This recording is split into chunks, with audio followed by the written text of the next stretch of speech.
Hi, my name is Irene Momanyi, and in this brief presentation, I will be giving an overview of my dissertation, which is titled Testimony, Trauma, and Memory in Narratives of the Genocide Against the Tutsi.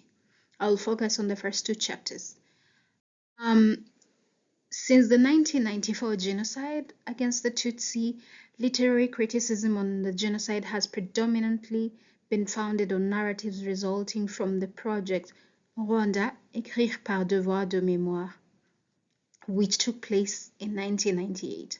This project brought together 10 African writers for a 2-month writing residency in Rwanda and resulted in the publication of 4 novels, 2 travel narratives, 2 essays, and a collection of poetry.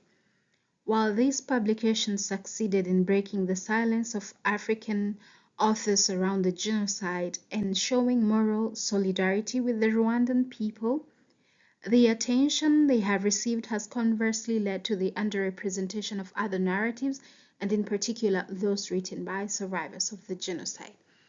My project is thus premised on this underrepresentation and on the subsequent undertheorization of literary accounts by Rwandans. For grounding memoirs by survivors, I argue that by reading them in their own right as opposed to comparatively, we can have a better understanding of how Rwandans themselves remember, represent, and memorialize the genocide. The selection of this project's corpus is thus aimed at ensuring that the agency of the survivors is taken seriously.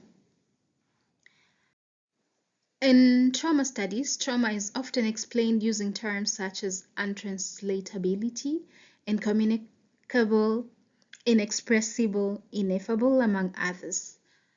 In other words, horrific events such as genocides are too painful that they cannot be articulated.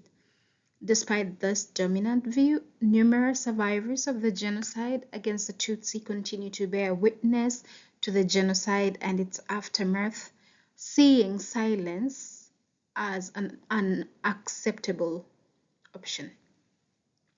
Memoirs by survivors such as Esther Mujawayo's Survivante, Rwanda 10 ans après le génocide, challenge our understanding of trauma's unspeakability, instead calling attention to the strategies that survivors adopt to bear witness to their suffering. Survivante was published in collaboration with award-winning Algerian journalist Suad Bel Haddad, and it recounts Mujawayo's experiences before, during, and after the genocide, as well as those of other women survivors, particularly those who became widowed by the genocide. In answering the question, can the survivors speak? The first chapter demonstrates how Mujawayo makes use of strategies such as collaboration, linguistic repertoires and cultures from both French and Kenyan Rwanda, cultural expressions such as proverbs and metaphors, linguistic recreations such as neologisms, guhahamuka and guhungubana for trauma, and selective stroke-resistant silences as a way of speaking of the genocide. The survivor can speak, and therefore literary critics must overcome reductionist approaches that solely attribute survivors' silence to the gravity of their trauma. By deeply engaging with how the ethnocultural, historical, and linguistic specificities of Rwanda inform these strategies, we can better understand trauma beyond its predominant representations as going beyond language. My second chapter makes a case for the inclusion of child survivors' perspectives in literary studies on genocide and trauma. It's based on 2 memoirs by child survivors of the genocide. One is Reveria Rurangwa's Genocided, and Berthe Kayitesi's Demain ma vie, Tomorrow my life, Child Heads of Households in Post-Genocide Rwanda. Both Kayitesi and Rurangwa were adolescents aged 15 when the genocide started. They were therefore children according to UNICEF's Convention on the Rights of the Child. Even though the authors published them as adults, I borrow from philosopher Florence Prudhomme's words. I quote, "It required looking at the past, anchoring the memories of childhood in adulthood, making them visible, saving them from oblivion, integrating them into one's autobiography. I also borrow terms such as Aline Lebel's retrospective narratives and Hélène Dumas' In the Eye of Childhood to explain why I consider these memoirs as valuable sources of child perspectives on trauma and genocide.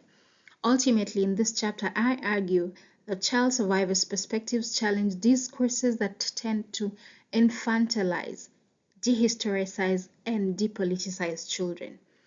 Rurango and Kaitesi demonstrate that child survivors were not completely oblivious to the links between their genocide experiences and the history of Rwanda, as well as the political rhetoric surrounding the genocide. These testimonies, therefore, subvert conventional literary and media representations that emphasize innocence, vulnerability, and resiliency over concrete actions to meet child survivors' psychological and material needs. Child survivors can be and are, in fact, invaluable historical witnesses. I would like to thank my advisor, Dr. Bruno Jean-Francois, and the co-chair of my committee, Dr. Cheryl Starling, as well as other members of my committee.